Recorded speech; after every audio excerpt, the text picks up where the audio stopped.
የክልላችን መውጫና መግቢያ በር የሆነችው ደጀን ከተማ በጥቂቱ ላስተዋውቃችሁ። እንግዲህ ደጀን ከተማ የክልላችን መውጫና መግቢያ በር ያላት የባለብዙ እምቅ ሀብት ባለቤት ደጀን ከተማ በምስራቅ ጎጃም ዞን ከሚገኙ 17 ወረዳዎችና 9 ከተማ አስተዳደሮች መካከል አንዷ ናት።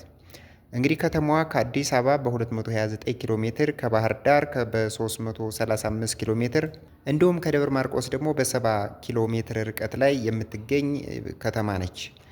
እንግዲህ ከተማዋ ደጀን ከተማ በአማካኝ የዝናብ መጠኗ ከ800 እስከ 1200 ሜትር ይደርሳል። የሙቀት መጠኗ ደግሞ 23 ዲግሪ ሴንቲግሬድ ሲሆን እንግዲህ ለሰው ልጅ ኑሮ በጣም ተስማሚና ምቹ የአየር ንብረት ያላት ከተማ ናት ማለት ነው። እንግዲህ የደጀን ከተማ የመሬት አቀማመጧ አብዛኛው ሜዳማ ሲሆን የከተማዋ ተፈጥሯዊ አቀማመጥ በአባይ ሸለቆ የተከበበ ነው። ደጀን ከተማ የሰሜኑ ክፍለ ሀገር መግቢያ በርና ደረቅ ወደብ ስለሆነች የብዙ ተሽከርካሪዎችና ጎብኚዎች ማረፊያ መተላለፊያና ማደሪያ በመሆኗ ለከተማዋ ነዋሪዎች ዋና የገቢ ምንጭ እንድትሆን አስችሏታል። እንግዲህ በ1929 ዓ.ም የተመሰረተችው ደጀን ከተማ ስያሜዋ ውሻ ጥርስ ይባል እንደነበር እና ይህም ስያሜ ያገኘችው የጥንታዊ የቤት አሰራር ቅርጽ የውሻ ጥርስ መሰል ስለነበረ እንደሆነ አፈታሪክ ያስረዳናል። እንግዲህ በ1930ዎቹ ጣሊያን ሀገሪቱን በወረረችበት ወቅት ከአዲስ አበባ ደብረ ማርቆስ ሲጓዙ በነበሩ ነጋዴዎች የአሁኑ ደጀን የሚለው ስያሜ እንደተሰጣት ይነገራል ማለት ነው።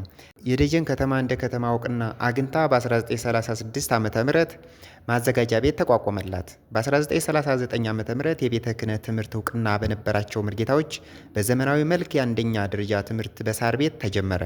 በ1940 ዓ.ም ከተማዋ የስልክ ወይም የሬዲዮ ስልክ ተጠቃሚ ሆነች። መኖሪያ ቤቶች፣ አገልግሎት ሰጪ ድርጅቶችና ተቋማት ስርዓት ይዘው የራሳቸው ህጋዊና በቂ ቦታ ይኖራቸው ዘንድ በ1941 ዓ.ም በከተማዋ የሽንሸና ፕላን ተጠቃሚ እንድትሆንም ተደርጓል። በ1970 ዓ.ም የከተማዋ ህጋዊ የከተማ ፕላን ተሰራላት።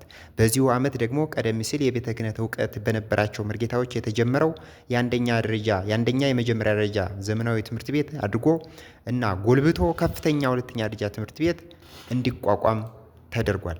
የደጀን ከተማ አስተዳደር በ2002 ዓ.ም ጀምሮ ራሷን በከተማ አስተዳደርነት ማስተዳደር ጀምራለች። እንግዲህ ደጀን ከተማ በተፈጥሮ አቀማመጧ የታደለች ስትሆን ምንም እንኳ ዋና የገቢ ምንጯ ንግድ ቢሆንም የብዙ ሰዎችና ተሽከርካሪዎች መተላለፊያ ማደሪያና ማረፊያ ስለሆነች ከቱሪዝም ልማት የሚገኘው ገቢዋም ከፍተኛ ነው። በከተማዋ የተጠና ማዕድን ሀብት ያላት ሲሆን በዙሪያዋ በሚገኙ ቀበሌዎች ላይምስቶን፣ ሳንድስቶን ወይም አሸዋማ ሲንካሳድ፣ ካልሳይድ፣ ኖራ ድንጋይ፣ እብነ በረድ፣ ሸክላ አፈር እና ጥቁር ድንጋይ ይገኛሉ። ጥቁር ድንጋይ፣ ጅብሰም ድንጋይ እና ሌሎችም በርካታ ማዕድኖች በውስጧ ይገኛሉ። ከተማዋ በዙሪያ በሚገኙ አካባቢዎች የተለያዩ ማዕድናት በመኖራቸው እና የደረቅ ወደብ ከተማ በመሆኗ ለኢንቨስትመንት ተመራጭ እንድትሆን አስችሏታል። ይህንን በመጠቀም በአሁኑ ሰዓት ባለሀብቶችና በአክሲዮን የተደራጁ ግዙፍ ተቋማት ፋብሪካዎችን፣ ሆቴሎችን፣ የገበያ ማዕከላትንና ማደያዎችን ቦታ ተረክበው ግንባታውን በመገንባት ላይ ይገኛሉ።